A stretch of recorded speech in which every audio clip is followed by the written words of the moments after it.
Good day, everyone. It's your boy, B-O-I, Peter Dunn, Pete the Planner, right here on the Pete the Planner Show. It's Friday, about noon Eastern, for the live recording on Facebook Live and YouTube Live of the Pete the Planner Show, including the podcast. Joining me, hey, Dame. I can't hear you all of a sudden. I literally can't hear you immediately upon starting the show. What did you do different? You're muted. Unmute your mic. Oh boy, this is fun.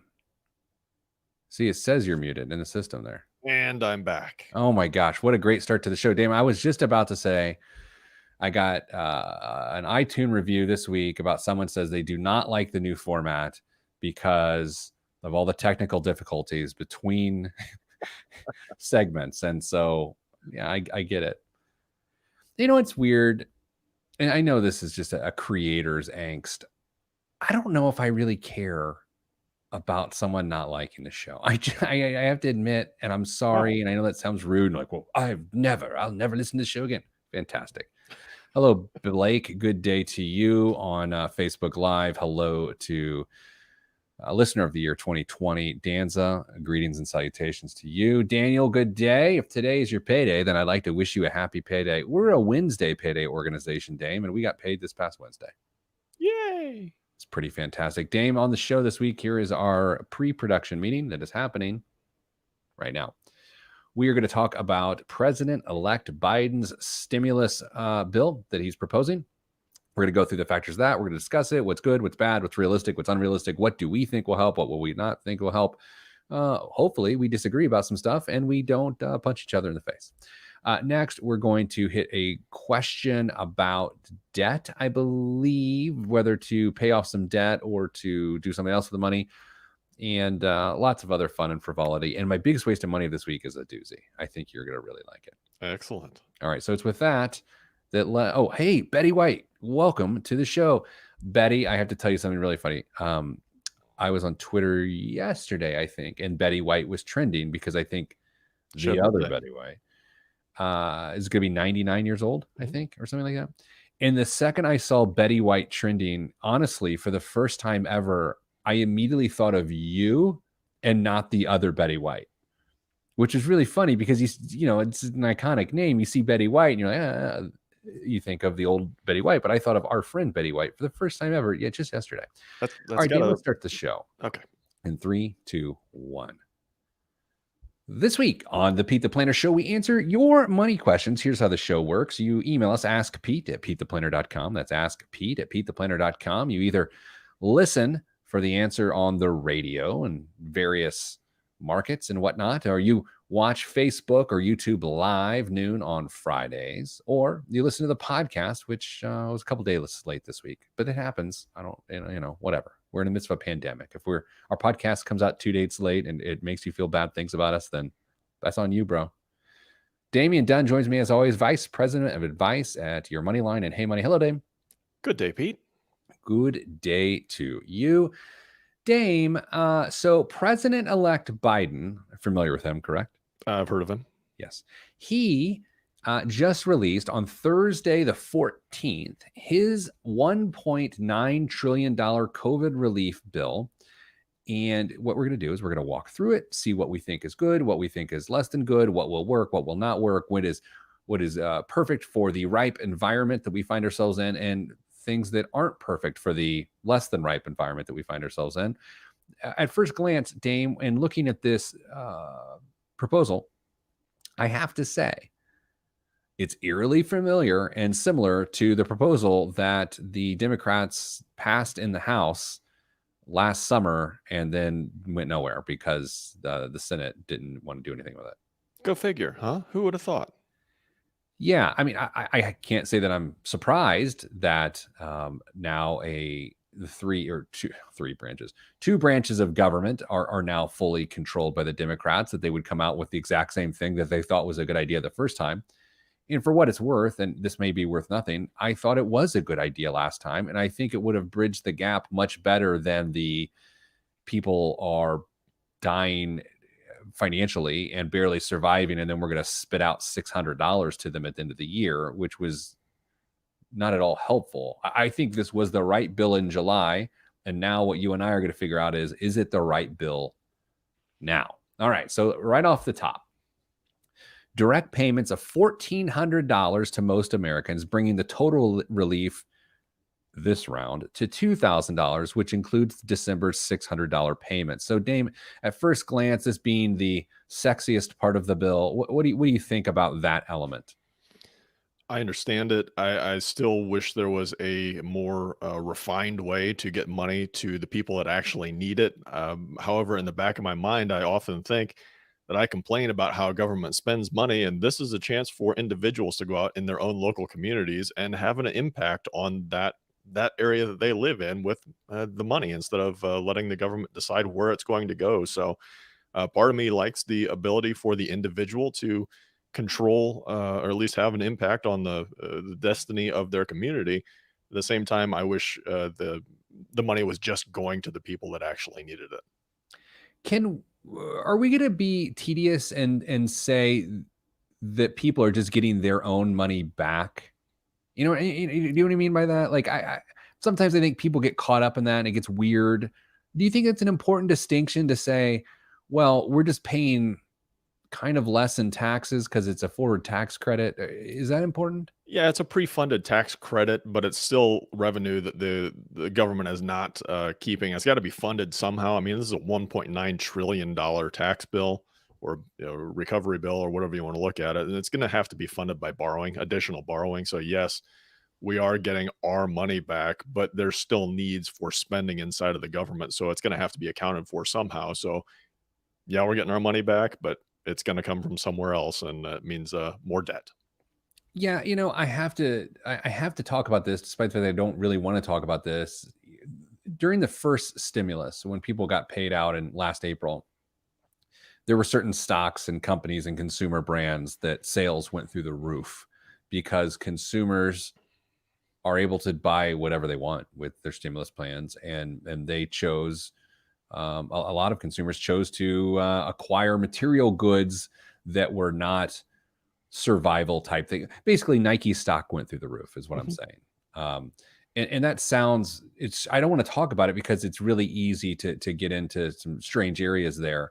People can spend money however they want, which is why I think states like Hawaii and some other smaller municipalities decided, when it comes to stimulus plans, to preload restaurant gift cards to have a more targeted spending approach, which I think is smart. But I don't think on this level the federal government could do something like that. I think the $2,000 was more appropriate. I think that's the right amount. I'm on the. I definitely think there should be more targeted amounts for people who are really struggling. But I think there's something to be said for people not struggling getting the money so that they can pump it into the economy, because the last bit of relief was so long ago that $2,000 going to a struggling household isn't stimulating the economy. It's getting them current on their back rent and all those sorts of things. So that's one element of the bill that I'm okay with and is not that shocking, right? All right, next one. Increasing the federal per week unemployment benefit to $400 and extending it through the end of September. All right, so the big news here is the increase to 400 and extension through September, and that is on top of whatever state benefits still exist. Dame, do you have thoughts on that? I think it's a nice gesture to those that are still struggling to find work. I've saw a report earlier this week that the people hardest hit, big surprise again, are minorities that are just really struggling, trying to get reemployed and reconnected to a well-paying job at this point, or any job at this point. So I think that those benefits could go a long way in getting some stability into those communities as well, and we'll see how that plays out. But I'm optimistic that as hopefully employment continues to increase in America, that benefit will actually be used in areas that it actually means something. Hopefully, communities that are a little underserved typically. There's two schools of thought on unemployment. There's one, it needs to be low so it doesn't disincentivize people from seeking work. And then there's two, the second way to look at it is get people the help they need and assume that they'll go back to work. An old part of me is in group one from years ago, but I think my sensibility has shifted more to group two, that I would rather err on the side of caution, because I feel like in 2020, based on how the bills went through, we erred on this group one, and I don't think it had the impact on the economy we really wanted. So that is also occurring to me, Dave. There's zero chance that we get through all these provisions in one segment. So now we've got a 2-segment. Thank you, President-elect Biden. All right, element number 3, Dame, here, increasing the federal minimum wage. This could be 2 segments to $15 per hour. Bold move, Cotton. What do you think about this one, Dame? I don't care for it. Okay. I think the $15. I'm not for a flat minimum wage across the country anyway, because what's appropriate entirely in one area of the country might be too much in another. So I would love to see it more geographically administered and decided upon.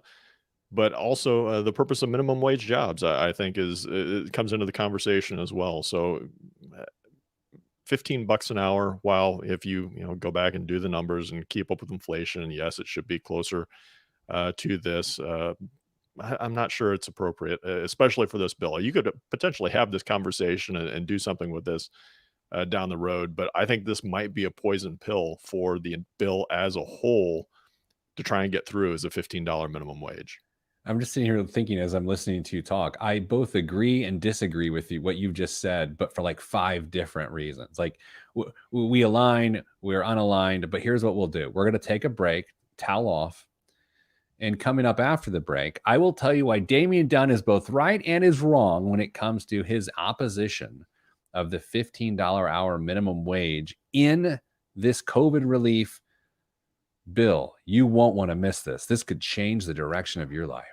I just killing time until we hit the break. I'm Pete the Planner, and this is the Pete the Planner Show. All right, I'm not going to ruin it during the break here and tell you why I disagree with you and agree with you, because I think it's much better served on the show. So let me look at the audio lined up, and we're not killing any time here. We're getting right back to it. We do need to see some hellos out to people in the crowd here. Danza does note the $600 is a slap in the face. Concur. Levi, oh, hello. Good day, Levi. This makes me want to Roth harder than ever. I like Roth as a verb. What a nerd, Levi. You're a nerd. I'm just kidding. So are we. Next up is Jordan. Would be great if they would give the money with the caveat it must be spent within a certain timeline to ensure that money goes into the economy and isn't just put into a savings account. This obviously makes more sense for those who don't need the stimulus. I'm with you there. Maybe they just need to provide cash cards with an expiration date or Olive Garden gift cards, whatever. Danza says minimum just went to $14 here in California. Seems appropriate for here, maybe too much for less expensive areas. Hey, dude, Indiana's is criminally low. $765, if I remember correctly. Yeah. I mean, that's what a full day's work. You're making $50. That's absurd. Yeah. I mean, I don't want to tip my hand. Next segment in 3, 2, 1. Back on the Pete the Planner Show. It's the Damian Dunn is clinically wrong reason. I'm just kidding. Damian, before the break we're going through President-elect Biden's 1.9 stimulus bill proposal. And one of the elements of that is a $15 federal minimum wage. If you joined us before the break, co-host extraordinaire Damian Dunn says he's not for that in this bill specifically. I agree that it does not have a place in this bill, but I disagree, and I do believe it has a place in our country. I think I am 100% for a $15 minimum wage, federal minimum wage, and I say this as an employer who doesn't pay anyone close to that. But I think to put it in a stimulus bill in this economy, with this level of unemployment, with this number of employers struggling, I think it's a poison pill. I think it is absolutely making this bill dead on arrival if this is a must-have for the Democrats. I support the concept. I don't think it has a place here, despite the fact that I fully realize that giving people what I believe they earn, $15 an hour in tough times, helps them. I think the negative impact on business growth would be a major, major issue. So I don't know. So Dame, do we agree or disagree on that? On that section, we agree. I'll take it. All right, next up, extending the eviction and foreclosure moratoriums until the end of September. Boy, okay. So, okay, cool, fine, great. But unless there's money for landlords, what are we doing? Because this alone is going to bankrupt mom and pop landlords all over the country. This is a terrible piece of policy unless there is money for landlords. And there is not, according to this rundown on CNBC, money for landlords. This is not landlords versus tenants as the government is painting it, right? This is not, oh, we're going to protect the landlord, or we're going to protect the tenants and the landlords are on their own. We can't do that because these landlords go out and spend money, have their own lives. Why should they be left high and dry without any sort of funds from the government in this capacity? So I think that is a terrible part of the bill that should be pushed back on. Keep the September number, keep the September date, but there better be some funds for landlords. Yeah, without some additional help for landlords, just like you said, the mom and pop, the family that's got 2, 3, maybe 4 rentals, that they need people to be in those units to make sure that they can cash flow everything. And a good landlord would have some reserves to be able to cover some vacancies in their units, but not for the length of time that we've been looking at. At that point, you're talking about needing to sell the property to get out from underneath it, and there's going to be a flood of opportunities or a flood of properties on the market that's going to drive down other property values, and it's just going to cause a huge problem for renters and landlords alike. The next part of the bill, proposed bill, the president-elect's President-elect Biden's $1.9 trillion COVID relief plan, is $350 billion in state and local government aid. Dame, if you remember correctly, this was one of the provisions that prevented a bill from happening prior to December because Republican legislators didn't want anything to do with this. So now that the Democrats have control of both sides of the House and the White House, for that matter, do you think, A, it's a good part of the bill, and B, do you think it kills the bill? I think it's going to be another one of those things that actually is going to have to be negotiated between the two parties at this point. Like you said, it stopped it in its tracks last time. I think some states that were aggressive with cost-cutting measures during the year they're not going to be in the black, but they're going to be a lot closer to even than they may have thought. I think I saw an article that California, with a little bit of help, would be in really good shape this year, actually. So I'm not sure the number is entirely appropriate, and I don't want anybody to think about their state going bankrupt, but I would love to see a more refined calculation on what would actually be needed to make sure that the needs are being accommodated for. I don't think there's any doubt that states like California and Illinois have some fiscal warts. Right? Oh yeah, they've got other problems. Not just pandemic related, but there's other issues going on inside of some of these states. Yeah, and that's what I mean. Certainly before the pandemic, some mismanagement, some bad choices, some bad luck, whatever you want to call it. Those states specifically have really struggled. However, I feel like the reluctance to fund with relief those states during the pandemic felt more punitive than it did logical. I felt that, to your point, Dame, with just the right amount of assistance, you can get people up and going again. And that's what I struggle with. I am for this $350 billion in state and local government aid, but I don't think it's going to happen because I think it feels like you're bailing states out. And as someone who is fiscally conservative, wants nothing to do with bailing states out, which I disagree with, but I also appreciate that stance, right? Sure. Next up, 170 billion for K through 12, K-12 schools and institutions of higher education. So, of course, I want schools to get money. I think education is very important, but this one seems inherently vague. And I would want to know a lot more. I think you and I both feel, despite the fact that we're proponents of higher education, we also feel like there's a tremendous amount of waste in higher ed.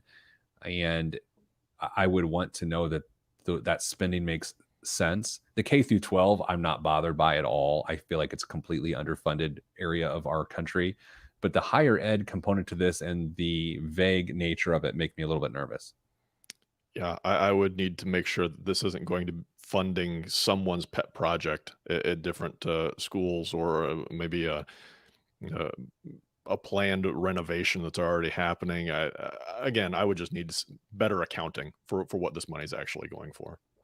All right, Dame, next up, $50 billion towards COVID-19 testing. Sure, yes. Make it 70 billion. What do I care? Yes. Like, yes. Do you disagree with? I mean, does anyone disagree? And I'm asking honestly, and I'm not trying to shame or guilt you into answering the same way. You are a fiscally conservative person, much more so than me when it comes to government spending. Uh, is there any opposition to $50 billion going towards COVID testing?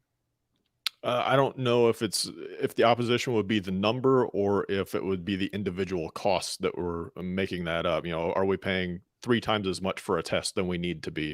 Things of that nature. So, there's the old story of governments paying $500 for a hammer, blah blah Sure. blah blah blah. So if that's what the number genuinely comes to, with reasonable costs underlying it, then yeah, I really don't have much of a problem with this. But let's make sure we're getting our money's worth. Next up, $20 billion towards a national vaccine program in partnership with states, localities. Did I say that right? And tribes. I mean, sure. That to me, though, I have to be very honest with you. That really sounds like an advertising and marketing and promo campaign to convince people they need a vaccine. Whether I think that's a good idea or not, I don't know, but that's exactly what that sounds like to me. But Dane, we're going to have to talk about this after the break. This may turn into an entire episode dedicated to this stimulus bill. Coming up after the break, well, more of this. I hope you like it. I'm Pete the Planner. This is the show. This is a dream come true, Dane. This is a dream come true. I love when one topic takes 3 segments. Is this the first good thing that Vice President-elect Biden has done for our show? Is that he's already provided an entire show worth of content? That is a fascinating question. Yeah. Already giving things to the people. Vice President Biden, or President-elect. I'm Yeah. sick of calling him President-elect Biden because like everyone's on eggshells, right? You don't know what to say. I just want to call him President Biden next week so I can quit tiptoeing around the reality that's been our reality since early November. And I'll say this: this is 4 more years, because if he can provide content to our show in 3 segments where we don't have to answer people's questions, then I'm an 8-year term for this guy. Does it become a state-run media show at that point? Well, that's a really good question. I do believe it was Vice President Pence that wanted state-run media, so I don't think so. I don't think so. Maybe he'll be on the show after he's out of the White House looking for gigs. We'll put some feelers out. What do you think he does? Like, After he a leaves, serious question. What does Vice President Pence do upon leaving his role? takes 2 years of consulting and speech tour gigs, so that sort of thing. Reassesses the feasibility of making a run in whatever the next one is, 24, which I think he will say no to, and then he'll pick up a probably a maybe a teaching gig like Quayle did. Interesting. I think I agree at the beginning. I think he will absolutely. He needs money, and I'm not making fun of him. He just doesn't have much money. He's been a lifelong politician. He's got a pension, a couple pensions, not a lot of money. So he needs money. So he's got to write a book, which if it's not a tell-all book, it's not going to get a huge, payday, and it won't be a tell-all book. But he will do a lot of speaking. I think he ends up as a commentator, if not a talk show host on Fox. That's my best guess. Do you think there's a publishing company that would take that book with some of his stances? I mean, publishing's kind of. I think they've had some. It seems like I saw a story recently where they were just saying, "No, we're not going to publish this book because we don't like the person anymore," or what they said. So, do you think he may run into some headwind there? Self-publish, I guess, maybe. No, I think, well, not to go too far down that rabbit hole, but I think the distinction was they did not want to publish an insurrectionist work as opposed to someone who just has a different thought, right? I think the distinction that is being made, and I don't know because I'm not making the distinction. I think the distinction being made is that the person, Hawley, I believe, is they just didn't want to do that work. I don't think they'd have a problem publishing Pence's book. I think the question is if anyone would want to buy it, and whatever. Who knows? I don't know. I don't know anything about publishing.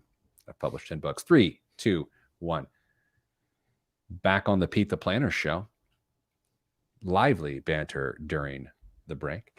You can always watch the show live on Facebook Live or YouTube Live Fridays at noon Eastern as we record the show. Dame, we are going line by line down through President Biden's $1.9 trillion COVID relief bill.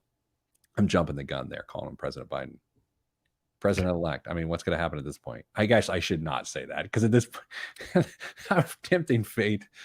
All right. So, Dave, I'm going to quickly go through some other elements if people are just joining us on the radio specifically. Direct payments of $1,400 to meet Americans, to most Americans, bringing the total relief to $2,000, including December's $600 payments.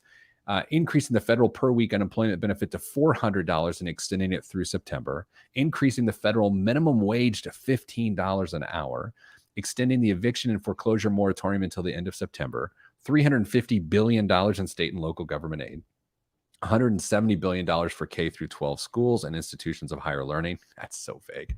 $15 billion toward COVID-19 testing, $20 billion towards a national vaccine program in partnership with states, localities, and tribes. Dame, this to me, when I think about that, I am all for the vaccine. Like, load me up, brother. I'll take all the shots, but I want to share it. I'll hug you afterwards. This feels to me like a media campaign to get people to get the shot. Whether I agree with that or not, that's $20 million. It feels like it's going to broadcast network. So there's commercials saying get a shot. Does that not what that feels like? Yeah, you said 20 billion with a B, right? Not okay. Yeah. What else could it be? I mean, could you possibly use $20 billion in trying to organize shots for people? It's got to be a promotion and a campaign to convince people that that's what they need to do. It's got to be. Yeah, I think it's been the rollout of the vaccine has been an absolute failure, right? The vaccine itself is a great success, monumental success. The rollout has been a great failure under the guise of, well, hey, we'll give it to the states and they need to figure it out. If Russia attacked Alaska, we're not going, hey, Alaska, figure it out. This is on you to figure out, right? I mean, it's the federal government started it. It just needs to finish it. And I think what we're going to see in the next 105 days is I think we're likely going to see more people get vaccinated than got vaccinated in the first 45 days. I think that's what we're going to see, but maybe I'm wrong. Next up, and this one I have no insight on, and I'm embarrassed as usual, making the child tax credit fully refundable for the year and increasing the credit to $3,000 per child and $3,600 for a child under age 6. So, Dame, is basically people with kids, you get additional child tax credit. I think that helps, families with a bunch of kids and the cost of raising all those kids. You think anyone's going to disagree with that? Why the heck is a young kid worth $600 more than an older kid? Formula. I don't know. I don't. Our kids are older than that now. That's a good question, though. I don't know, just the types of questions I think of. Dinosaur-shaped chicken fingers. Do you remember the first time as a parent you figured out that not only do kids, only eat chicken fingers these days, chicken nuggets, chicken products, but they can get them in dinosaur shapes, which I feels like it's a little promissory for a kid to be like, I like chicken, I like dinosaurs, and I want my chicken shaped like dinosaurs. I feel like you're over promising the future. Totally. And if we're being perfectly honest here, I don't think they taste that good. No. By the way, Levi on Facebook Live says daycare is the reason for the additional tax credit there. And boy, like I said, I'm embarrassed. All right, so Dame, here we go. That's the bill.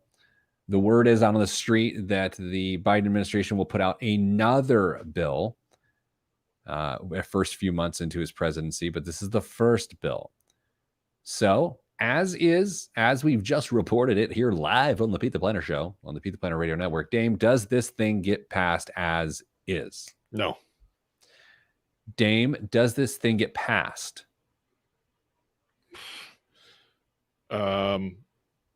Maybe. That's the best I can do Ooh. for you. Maybe, but there's going to be major changes in it. I think it gets passed. I don't think it's as simple as now that the Democrats control both sides of Congress. It's not as simple as, well, now, we can do whatever we want. Like, that's not going to happen. And I think that's actually a good thing, frankly. Despite the fact that I tend to align with most elements of this bill, I think checks and balances is an important thing. But there's just some elements of this from that I don't think are getting through. They're just too vague. I think the $15 an hour federal minimum wage, while I agree with a $15 federal minimum wage, and I do believe that it would help American households, attaching it to this bill seems both like a good strategic idea and also a bad strategic idea, because I think it's really going to beat up the bill. I think they might have reached for a few things in here because at this point, since they control everything, well, to a point, if it doesn't pass, they can paint the GOP in a certain light and say that they don't care about Americans and run politics as usual, which is the farthest thing from what I want to see happen in specific cases just like this, where the good of the individual and the good of the country need to come first, and find some way to compromise on things and get progress going forward. I saw a news story this morning on CNBC, Friday the 15th, that Jim Cramer, Mad Money, yeah, great stocks, bing, bing, bing, bing, bing, says David Tepper, the hedge fund manager, thinks it's hard to bet against stocks considering the Fed and the vaccine on the way. And, just a headline, just a one-liner, it is really hard to disagree with that sentiment, isn't it? Yeah, I mean, we've already got the Fed. I like that. I like that so much. The Fed pledging to keep rates really low and keep pumping money into the economy as best they can, and vaccines coming to get people out and about and spending time in their communities and traveling hopefully soon. We're going to have money flowing through the economy in theory in the not too distant future, and that means things should be okay, outside of anything else that we can foresee at this point. So yeah, we made those bold predictions for 2021 a couple of weeks ago. I think we're reasonable. I mean, you were a little out of line, but I think I was reasonable. Okay, so two things about that. Number one, did you see how good of a job Delta Airlines did in the fourth quarter slowing down their cash burn? They cut their cash burn by half. It was something ridiculous. Yeah. It was really impressive. And I know that everything's so nuanced and everything's so hot topic. Like, the idea that they did that also means that people are flying more, which is both good and bad. Like, how do you get your head around that? The other story I want to talk about, though, I said the S&P 500 was going to be up 22% in 2021, right? Which is a really aggressive prediction. And I don't want anyone to act on that, by the way. disclaimer. I did an event earlier this week with a bunch of financial advisors, and as a icebreaker, I said, "Hey, in the chat, just so you know how this works, go ahead and type. This isn't a public event, right? It's not a public event because a financial advisor, an actual financial advisor, is not going to give a prediction. Right. They shouldn't." So everyone listed their predictions, and as they're doing and they're coming in, I'm trying to kill time so that people can come in and there's no dull moment. I said, on my radio show last week, I predicted 22%. I start reading all the answers, and they're like 7, 11, 4, -2. And I'm like, in that moment, I'm like, wow. So, and I was like, so we're going to go forward in this event with no more credibility behind this microphone. Like, these are people that actually manage money. And I was like, 22%. Oh, it was just Nice another job. Wednesday. All right, Dame, coming up after the break, biggest waste of money of the week. This is an all-timer in current events in honor of Christy Lee, of how news should be read on the radio. I'm Pete the Planner, and this is the Pete the Planner Show. You got to quit dropping that name, man. It freaks me out. Why? I keep thinking she's just going to pop up in a window that I can't see on the show and critique me as I'm doing it. You're a huge fanboy. I am. I know. All right. Daniel left. I think, by the way, Chip Maxwell Lifetime Achievement Award winner Jameson Schuler popped in early, but he had to leave early. It's tough. People are not prioritizing the show anymore. There's starting to be a lot of hurt feelings. I mean, if you expect on winning the 2021 award for whatever we give it out for, participation counts. All right, Dame, you ready for biggest waste of money of the week and all that good stuff? I am Get your news pulled up. I'm anxiously waiting to see this big blom. All right, 5, 4, 3, 2. This week's biggest waste of money of the week right here on the Pete the Planner Show is the Chamberlain MyQ pet portal. Chamberlain's MyQ has allowed for internet-based control of garage doors for years. Now, they're bringing the technology to the doggy door market. Dubbed the Pet Portal, this door uses a Bluetooth low-energy collar beacon to know when a pet needs out or in. Twin 1080p cameras allow for monitoring of the animal's comings and goings, and IR and touch sensors prevent accidental early closings. It comes integrated into a variety of Colby doors, ensuring that it matches the decor of the home. And owners can receive push notifications letting them know that their furry friends have been up to. Available this spring. All right, Dame, a Bluetooth-enabled open sesame for Fido. What do you think this costs? And it's not just that door itself. You have to buy the whole door because it's not just the slider, right? Yeah, this is where it gets complicated. You're not just cutting a hole in the door and putting some insert in. It is the door. I'm gonna go with $2,500. Ooh. Let's just say here for a moment that might be one of the best guesses that you've ever had on this show. Oh, the doors start at $3,000. Now, doors are expensive. I think if people never bought a door before, surprisingly expensive. I don't know, man. I get it. And I love technology. I will tell you the finest piece of technology we've purchased in our house, I think I mentioned on the show in the last couple of weeks, is our Amazon Fire Stick with the voice remote. It is truly the most convenient thing on the planet. But, does your dog need a grocery store door? Really? Feels like a lot could go wrong here. It's the next phase of this is going to have that little heater that blows hot air down just to make sure that you Oh my God. Okay, so this is we are now in first world problem territory here. Obviously, all Bloms are first world problems. Of course, Kristen from the team says she needs one. Of course she does. Here's the issue with this for me. Do you ever get a great piece of technology that you become so dependent on, and then when it inevitably glitches, you just hate life and everything involved with it? You ever I get think there? I think that's a phone for everybody at this point, isn't it? Oh, that's true. You want to hear my current gripe in this regard? Sure. All right. So I was going to say the best use of money. I was going to be positive this week. I was going to say is the Peloton fitness app. Mm. I find the app incredible value. It's like 13 bucks a month or something like that, I think. And it's got amazing workouts. It integrates with your Apple Watch and all these sorts of things. So from time to time, when I'm on the treadmill and I'm doing a tread workout and my phone's on the treadmill and it's telling me what speeds and all of this, it's supposed to hook to your Apple Watch so that it will keep on your screen. It goes to your screen. And it shows you your heart rate, Mhm. your current pace, and distance.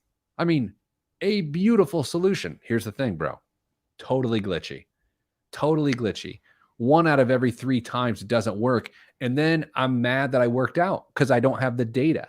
Because to me, the whole part of working out is the data that I can then comb through and annoy my wife with later that night. I'll say, honey, I did this or that. And she gets this face that says, I'm humoring you right now. And I like seeing that face. I can't imagine trying to brag about running data to your wife. Maybe that's the issue. Every once in a while, you say something that just blows my mind. Dane, what is in the news this week? Retailers have a new message for consumers looking to return an item. Keep it. Amazon, Walmart, and other companies are using artificial intelligence to decide whether it makes economic sense to process a return. For inexpensive items or large ones that would incur hefty shipping fees, it's often cheaper to refund the purchase price and let consumers keep the products. Pete, doesn't this seem like it's an idea that's going to be rife with adverse circumstances? Yeah, I get it. I think that's genius. I think you just have to cut your losses sometimes, especially if you offer free returns on all those sorts of things. And this is also a byproduct of free shipping. Mhm. I read this really long form Atlantic style article. Do you ever read Atlantic articles? Only when they're shared with me. They are the longest. I think it's called the Atlantic because it takes an entire flight across the Atlantic Ocean to read one of them. Yeah. I read one about, all the bad parts of free delivery. And I would assume this is one of them, is that like a weird, you know, butterfly wing sort of aspect to all of this is the amount of fraud that free shipping almost promotes indirectly. Yeah, I agree. Walmart said earlier this week that it's creating a fintech startup with Ribbit Capital, one of the venture capital firms that was backed Robinhood. Walmart didn't tip its cards too much as to its future plans, although it did say it will develop unique and affordable financial products for Walmart employees and customers. Now, Pete, Walmart already offers some financial services for customers, including the Walmart Money Card, a prepaid debit card that customers can load with money and use for purchases. But the broader push into fintech and potential relationships with Robinhood and Credit Karma, which is also backed by Ribbit Capital, opens the doors for services including banking, credit cards, insurance, brokerage, money management, and lending. Basically everything. Walmart could now become a one-stop shop for your majority of financial needs. Where's the Glass-Steagall Act when you need it? Like, so I don't want to make comments here because I will sound more bougie than usual, but hard pass, hard pass. I'm going to go another way. I think this has a potential to help the unbanked quite a bit and make it a little bit more accessible to them. You're not going to go bank at Walmart, Pete. You're not their target customer. However, target customer. However, This is your best show in years. they could potentially really make a difference in certain communities, making banking more attainable. I agree, and I think for some reason you stole my rose-tinted glasses today. Um, there's no way it stops. These will be predatory products, Dame. Oh, Pete. I told you I didn't want to talk about it because here's the thing. Yes, in a perfect world, it gets the unbanked banked, which is a beautiful, important, seemingly impossible problem that we've not been able to solve in financial services for the last 20 years. I love it. It's great. However, come on. There's no money in that.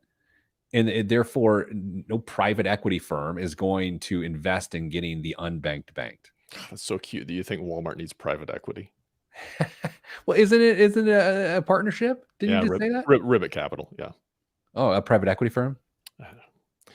I'd like to tell you and probably close the show with a little story about Pressure Pete. Okay. Stephen Thomas, a German born programmer living in San Francisco, has 2 guesses left to figure out a password that Oh is my God. worth, as of this week, $245 million. The password will let him unlock a hard drive known as an iron key, which contains private keys to a digital wallet. It's very small. It holds 7,002 Bitcoin, currently valued right around 35 grand a piece. Problem is, he lost the paper that he wrote the password down on a few years ago. And so he's been trying different combinations of frequently used passwords, and he's struck out 8 times. So I read the story and I sent it to you, I think. You know how sometimes people are like, oh, it just made me sick when I read that. I physically felt ill and had instant, like, vicarious anxiety attack for this guy. I can't, there's a lot of bad things, health, losing loved ones. Yeah. Not to be dismissive of that. However, this is a nightmare. A nightmare. How does he sleep? He's had to have had like 5 minutes of sleep due to just total exhaustion since this whole thing started. Can you imagine if you figured it out, but fat fingered one of the keys and hit enter and locked yourself out? You're making me ill.